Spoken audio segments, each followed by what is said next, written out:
이사야 선지자가 이스라엘 백성들의 잘못된 금식에 대해서 오늘 이야기하고 있습니다. 위선적인 신앙생활, 뭔가 예배도 드리고 금식도 하고 기도도 하지만 위선적인 거예요. 뭔가 형식적이고 습관적인 신앙생활을 지금 이사야 선지자는 분명하게 지적하고 있는 겁니다. 특별히 이스라엘 백성 안에는 금식하는 것이 참 유행처럼 마치 종교적으로 어떤 득도하는 방법인 것처럼, 자기가 하나님을 금식을 통해서 훨씬 깊이 만나는 것처럼 그렇게 설명하고 행했다는 거예요. 근데 그 금식이 형식적이 돼버리고 위선적인 것들이 돼버리고 습관적으로 아무런 어떤 하나님과의 교감을 나눌 수 있는 그런 금식이 아니었다는 거예요. 유대 사회는 계속해서 사회 전체가 도덕적으로 그리고 신앙적으로 부패하고 타락했다는 거예요. 사회적으로 공의도 무너지고 사회 전체가 완전히 파괴되기 직전이었대요. 그래서 많은 상황이 전쟁으로 다른 주변 나라의 열강들이 침입해 오면서 그 남유다 그 상황이 계속해서 어려워져만 갔다는 거예요. 근데 그 어려워져 가는 상황에서 그들이 하는 예배가, 그들이 하는 어떤 종교적인 금식 같은 그런 일들이 형식적이었다는 거예요. 어려우면 어려울수록 좀 더 진실한 마음으로, 그리고 하나님을 더 깊이 만날 수 있는 방법으로, 그리고 위선적이지 않는 신실한 마음으로 하나님 앞에 서야 될 터인데, 그런 종교적이고 그리고 형식적인 이런 모습들이 그 사회에 만연해 있었다는 거예요. 특별히 유대인들의 금식이 생활화됐대요. 사실 금식은 1년에 한 차례 하게 되어 있습니다. 구약에 보면 대속죄일에 모두가 하루 금식하게 되어 있어요. 그런데 금식하는 것이 어떤 다른 사람들에게 자기를 자랑하는 행위가 되어가지고 바벨론 포로 후에는 공식적인 금식일이 3일이 더 추가되었대요. 그래서 금식하는 날이 1년에 공식적으로 금식하는 날이 4일이 되었다는 거예요. 4일이. 그러니까 금식이 그만큼 중요하다고 설명하면서 금식하는 사람, 이 사람이 신앙에 깊이 있는 사람으로 설명했다는 거예요. 물론 우리가 하나님 앞에 금식하면서 자기의 곡기를 끊어가면서 간절히 기도할 일이 있습니다. 그런데 이것이 형식이 되어서는 안 돼요. 누구에게 자랑하려고 나 금식했다 하면서 소문내려고 이렇게 해서는 안 된다는 거예요. 그런데 유대인들이 지금 그런 일들을 하고 있다는 거예요. 또 잘못된 금식 행위를 말미암아 하나님이 그들의 소리를 듣지 않으셨다는 거예요. 하나님이 오늘 우리 말씀을 통해서 무엇이 잘못된 금식인지, 무엇이 잘못된 종교적인 행위인지 우리가 한번 찾아보고 우리의 삶의 모습을 조금 점검해서 하나님을 만날 때는 형식으로 만나는 것이 아니라 신실한 마음으로 만나야 한다는 사실을 다시 한번 깨달았으면 좋겠어요. 오늘 금식의 얘기하기를 보면은 잘못된 금식에 대한 이야기를 하고 있어요.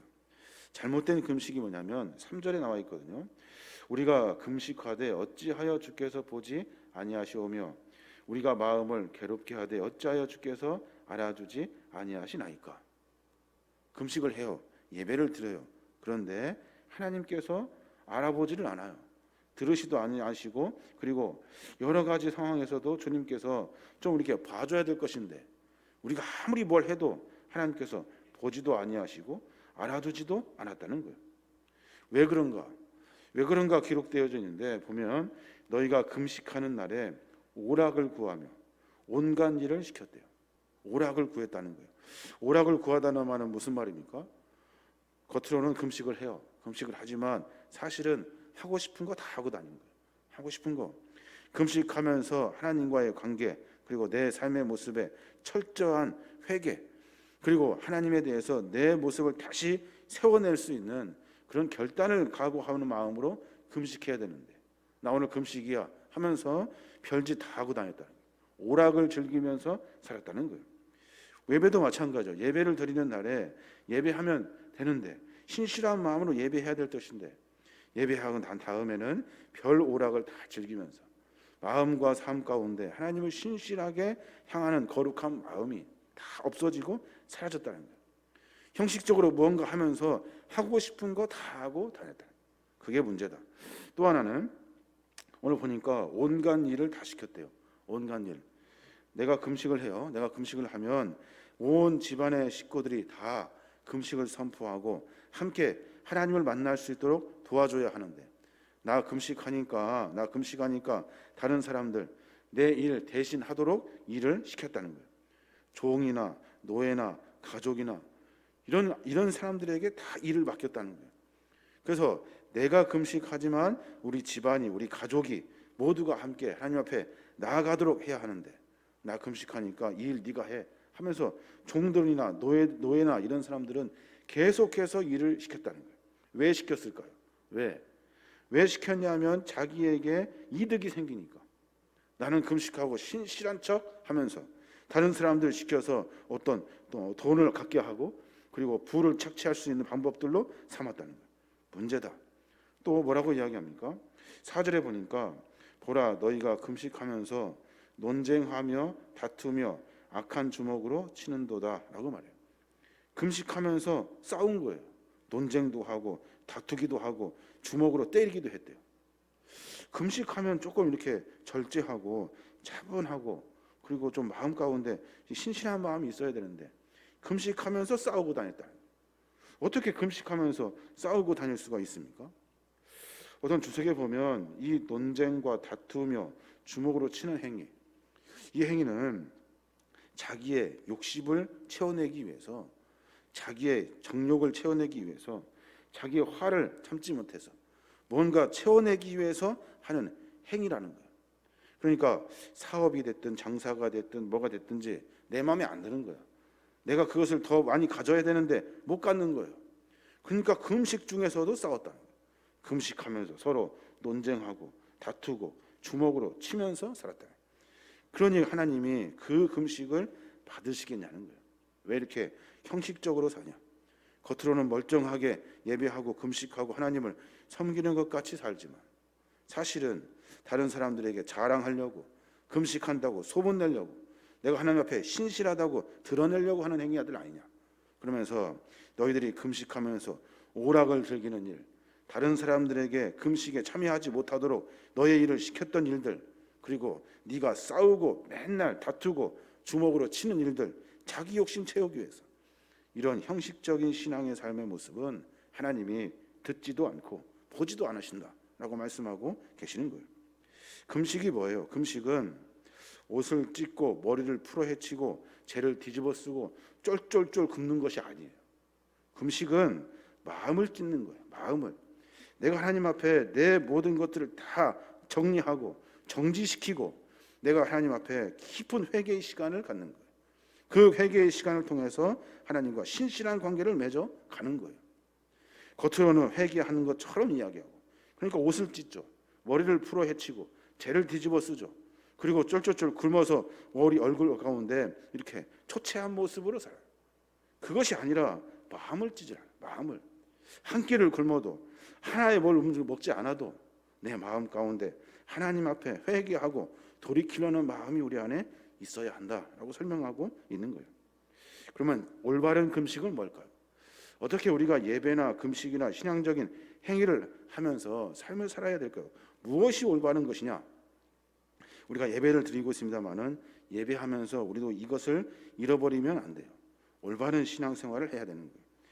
그럴 때 금식을 지적한 다음에 올바른 금식에 대해서 가리키는데, 오늘 보면은 6절에 그렇게 말해요. 6절에 보니까 내가 기뻐하는 금식은 이라고 말씀하시면서 흉악한 결박을 풀어주며 멍에의 줄을 끌어주며 압제 당한 자를 자유하게 하며 모든 멍에를 끊는 것이 아니겠느냐라고 말해요. 금식 며칠 해라가 아니에요. 금식할 때 죄를 뒤집어 써라가 아니에요. 금식할 때마다 억울하게 죄인 취급받으며 고통당하는 자들, 가난한 노예들, 그리고 채무를 당한 모든 힘들어하는 사람들에게 탕감해주고 그들에게 자유를 베풀어주는 선한 일을 하며 금식해라 라고 말씀하고 계시는 거예요. 그러니까 신앙생활하면서 예배하면서 우리가 해야 할 일은 다른 사람들을 도와주는 일들을 금식하며 예배하면서 해야 된다, 생각해야 된다 말씀하고 계시는 거예요. 또 7절에 보면 또 줄인 자에게 내 양식을 나누어 주며 유리하는 빈민을 집에 들이며 헐벗은 자를 보면 입히며 내 고륙을 피하여 스스로 숨지 아니하는 것이 아니겠느냐. 금식하면서 이래 하래요. 금식하면서 예배하면서 주 앞에 신앙생활하면서 줄인 자에게 양식을 나누어 주고 유리하는 빈민들에게 집에 들여 헐벗은 자를 보면 입히고 그리고 내 굴욕을 피하여 숨지 말고 하나님 앞에 적극적인 구제의 행위로 하나님 앞에 나아가야 된다라고 말씀하고 있는 거예요. 예배하면서 우리가 예배 드려서 우리 마음이 기분이 좋아지고 어떤 은혜를 받고 이런 것들도 중요합니다. 그러나 예배하며 신앙생활하며 금식하며 신앙 종교적인 행위를 하며 해야 될 일은 다른 이들을 돌보는 일을 하라고 명령하고 계신 거예요. 그것이 빠지면 우리는 하나님이 듣지 않는 예배 행위를 하고 있는 거예요. 무엇을 하나님이 들으시는지 무엇을 하나님이 듣지 아니하시는지 어떤 것을 어떤 금식을 하나님이 원하시는지 우리가 살펴봤어요. 바르게 금식하는 사람들, 바르게 예배하는 사람들은 하나님이 응답하신대요. 어떻게 응답하시냐면 오늘 말씀에 계속 기록되어져 있어요. 그러니까 하나님이 가르쳐준 대로 예배하고 금식하고 종교적인 행위, 형식적인 것들이 아니라 진실한 마음으로 하나님을 섬기며 나아갈 때 하나님은 8절에 그렇게 말씀하셔요. 그리하면 내 빛이 새벽같이 비칠 것이며 내 치유가 급속할 것이며 내 공의가 내 앞에서 행하고 여호와의 영광이 내 뒤에 호위하리니 라고 말씀하셔요. 바른 금식, 바른 신앙생활, 다른 이들을 돕고 구제하고 멍에를 풀어주는 일들을 할 때 하나님은 우리에게 거룩한 은혜를 베풀어 주신다는 거예요. 내 빛이 아침같이 비칠 것이며 내 치료가 급속할 것이며 10절에도 또 말씀하셔요. 줄인 자에게 내 심정이 동하며 괴로워하는 자의 심정을 만족하게 하면 내 빛이 흑암 중에 떠올라 내 어둠이 낮과 같이 될 것이며 신앙생활하면서 다른 이들을 돕는 일을 할 때 그때 하나님은 흑암 중에 떠올라 어둠이 낮과 같이 되게 하신대요. 또 11절에도 말씀하셔요. 여호와가 너를 항상 인도하여 메마른 곳에서도 내 영혼을 만족하게 하며 내 뼈를 견고하게 하리니 너는 물된 동산 같겠고 물이 끊어지지 아니하는 샘 같을 것이라. 어떻게 하면요? 예배를 잘 드리면 형식적인 신앙생활이 아니라 마음을 다하는 금식을 할 때 예배를 드릴 때 그때 하나님은 이러한 은혜를 허락해 주신다는 거예요. 치료한다는 말은 무슨 말입니까? 치료한다는 말은 죄로부터 회복시킨다는 말씀이에요. 샘같이 할 것이다. 물된 동산 같겠고 물이 끊어지지 않는 샘 같을 것이다 라고 말씀하시는 것은 풍요로운 복된 삶을 의지하고 말씀하고 있는 거예요. 하나님 앞에 신실한 마음으로 섰을 때 하나님은 이러한 은혜를 허락해 주신다는 거예요. 오늘 말씀을 보면서 그런 생각을 해봅니다. 여러 가지 신앙적인 형식적인 삶의 모습들이 있어요. 형식적인 것 우리가 많이 들었습니다. 그런데 형식의 반대는 진실이에요. 내 마음을 다하는 거예요. 그냥 습관적으로 신앙생활 하는 것이 아니라 내 마음을 다하여 하나님이 무엇을 원하시는지 찾는 거예요. 내가 예배하며 금식하며 하나님이 원하시는 것은 다른 이들을 돕는 일이에요. 구제하고 섬기는 일을 하나님께서 원하신다는 거예요. 하나님의 그 거룩한 마음을 깨닫고 예배자의 모습으로 서야 하는 거예요. 예배는 나 좋으라고 하는 것이 아니에요. 하나님의 뜻을 발견하는 행위가 예배의 행위예요. 예배를 통해서 하나님의 뜻을 깨닫고 하나님이 원하시는 것을 알아 실천하는 거예요. 아, 내가 이것을 해야 되겠구나. 내가 이것을 깨달아야 되겠구나. 내가 앞으로 이렇게 살아야겠다라는 각오와 결단이 있는 것이 예배라고요. 그 예배를 통해서 삶을 점검해야 되어야 하는 겁니다.